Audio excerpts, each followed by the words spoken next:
ఆడపిల్లలకు వ్యతిరేకంగా జీవో 3 అనేటటువంటి జీవోనిచ్చింది. ఆ జీవో ఇయ్యంగానే చెప్పినాం మేము, ఇది తప్పు, ఇది అన్యాయం.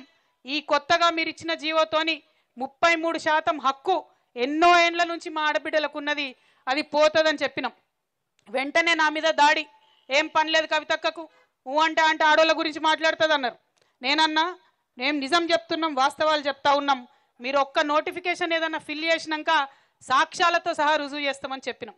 ఇంత లోపల 10 రోజులల్లా ఎప్పుడో కేసీఆర్ గారు ఉన్నప్పుడు వేసినటువంటి గురుకుల పరీక్షలు ఆ రిజల్ట్స్ ఇచ్చిండ్రు. అంటే పాత జీవోలో గురుకుల పరీక్షలు అయినాయి, ఆ రిజల్ట్స్కి తీసుకొచ్చి కొత్త జీవో 3 అప్లై చేసిండ్రు.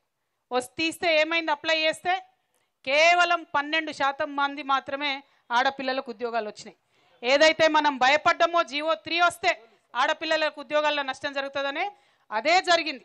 కాబట్టి వాళ్ళ ప్రభుత్వాన్ని రుజువులతో సహా చూపించి అడుగుతా ఉన్నాం, రేవంత్ రెడ్డి గారు మీరు గురుకులాల్లో నింపినటువంటి ఉద్యోగాలు ఒకసారి చూసుకోండి, మీ అధికారులతో మాట్లాడుకోండి, మీ అడ్వకేట్లతో రివ్యూ చేసుకోండి.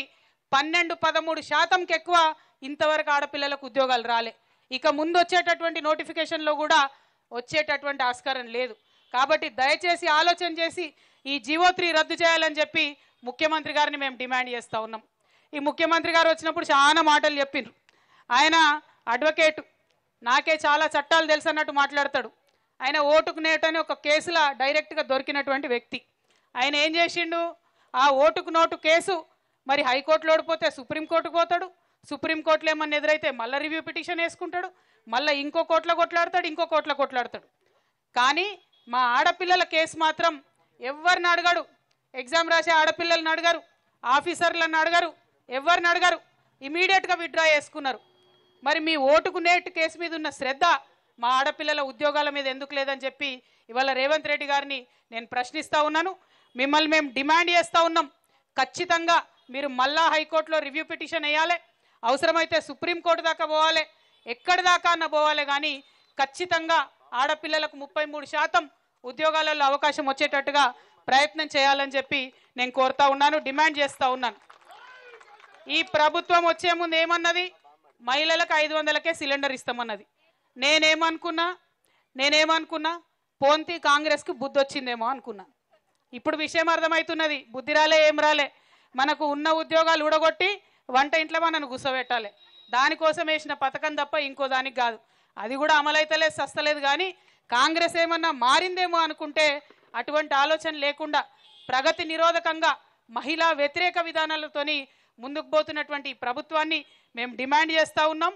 ఎట్టి పరిస్థితుల్లో 33% రిజర్వేషన్ అమలు చేయాలి, జీవో 3ని రద్దు చేయాలని చెప్పి కోరుతా ఉన్నాం. ఇక మనం ఎప్పటి నుంచి అయితే ఈ అంశాన్ని మాట్లాడుతున్నామో ఇప్పుడు వచ్చినటువంటి పిల్లలు పీజీటీలు, పీజీటీలు, జేఎల్లు ఇట్లాంటి వాళ్ళందరూ వచ్చినారు. చాలా మంది విద్యార్థి సంఘాలు మనకు మద్దతుగా వచ్చినారు. గురుకులాల పిల్లలందరూ మెసేజ్లు పంపుతున్నారు. నిన్న కూడా వాళ్ళు ధర్నా చేసిరు. పాపం సర్టిఫికేట్ వెరిఫికేషన్లు వేస్తలేరు, కట్ ఆఫ్ మార్క్ ఎంత ఉందో చెప్తలేరు. బహిరంగంగా చెప్పొచ్చు కదా కట్ ఆఫ్ మార్క్ ఏముందో, చెప్తలేరు. దానికో సీక్రెసీ, ట్రాన్స్పరెన్సీ ఉండాలని మనకు శుద్ధులు చెప్పినటువంటి వాళ్ళు ఇప్పుడు సీక్రెట్ మెయింటైన్ చేస్తున్నారు. కనీసం కలుద్దాం ముఖ్యమంత్రి అని పోతే ఆడపిల్లలను చూడకుండా కనీసం అపాయింట్మెంట్ కూడా వాళ్ళకి ఇవ్వలే. మరి ఈ మనిషి, ఈ ముఖ్యమంత్రి గారు ఆనాడు కేసీఆర్ గారిని ఎన్ని మాటలు అన్నారు, మీరు కలుస్తలేరు, ప్రజల్ని కలుస్తలేరు, మేము రోజు కలుస్తాం, సెక్రటేరియట్ల డోర్లు బార్లా తెరిచి పెడతామని చెప్పిండ్రు. ఒక్కసారన్నా కలిసిండు మా ముఖ్యమంత్రి? కనబడ్డా ఈ 90 రోజులలో ఎవరికన్నా? ప్రజాపాలన అని చెప్పి పెట్టిండ్రు, ఒక్కనాడు కూడా అందులోకి పోరు. అది ఎవ్రీడే అని చెప్పిండ్రు, 2 రోజులు చేసిండ్రు. ఆయనకు మన ప్రజల వాణి వినబడదు, ఓన్లీ ఢిల్లీ వాణి వినబడుతుంది. ఎందుకంటే 2 రోజులకు ఒకసారి ఢిల్లీకి పోవాలా, సోనియమ్మ దగ్గర హాజరు వేసుకొని రావాలా. మనని బాగా విమర్శించినటువంటి వ్యక్తి ఇవాళ సోనియమ్మ రాజ్యసభకు పోవాలి, ప్రియాంకమ్మ పార్లమెంటుకు పోవాలి, రాహుల్ గాంధీ గారు పార్లమెంటుకు పోవాలి. కానీ మా తెలంగాణ ఆడబిడ్డలు మాత్రం 33% రిజర్వేషన్ లేకుండా వంటింట్లో మీరు ఇచ్చిన 500 రూపాయల గ్యాస్ సిలిండర్లతో వంట చేసుకుంటూ ఉండాలి. మరి ఇదేం న్యాయమో రేవంత్ రెడ్డి గారు చెప్పాలని చెప్పి నేను డిమాండ్ చేస్తూ ఉన్నాను. అట్లనే ఈ గురుకుల ఫిల్ చేసేటప్పుడు కనీసం ఫిజికల్లీ హ్యాండిక్యాప్డ్కి సంబంధించి 4%, అది చట్టం ఉంది బాజాప్తా, దాన్ని కూడా పాటించినటువంటి ఈ ప్రభుత్వం నిజంగా సిగ్గు. మీరు కనీసం వికలాంగులకు తోడుంటలేరు, మహిళలకు తోడుంటలేరు. మరి మీరు ఎవరికి తోడుంటారో ఒక్కసారి ప్రజలకు తెలియజేయాలి. అదేవిధంగా మనం చూస్తూ ఉన్నాం, చాలా మంది 108 ఎంప్లాయీస్ మెసేజ్ పెడుతున్నారు, జీతాలు ఇంతవరకు వస్తలేవు అక్క, 3 నెలలైంది వీళ్ళ అధికారంలోకి వచ్చినప్పటి నుంచి అని. ఆశా వర్కర్లు మెసేజ్ పెడుతున్నారు జీతాలు వస్తలేవని, అంగన్వాడీ వర్కర్లు మెసేజ్ పెడుతున్నారు. ఇంకో పక్క రైతుల కష్టాలు మీరు చూస్తూనే ఉన్నారు.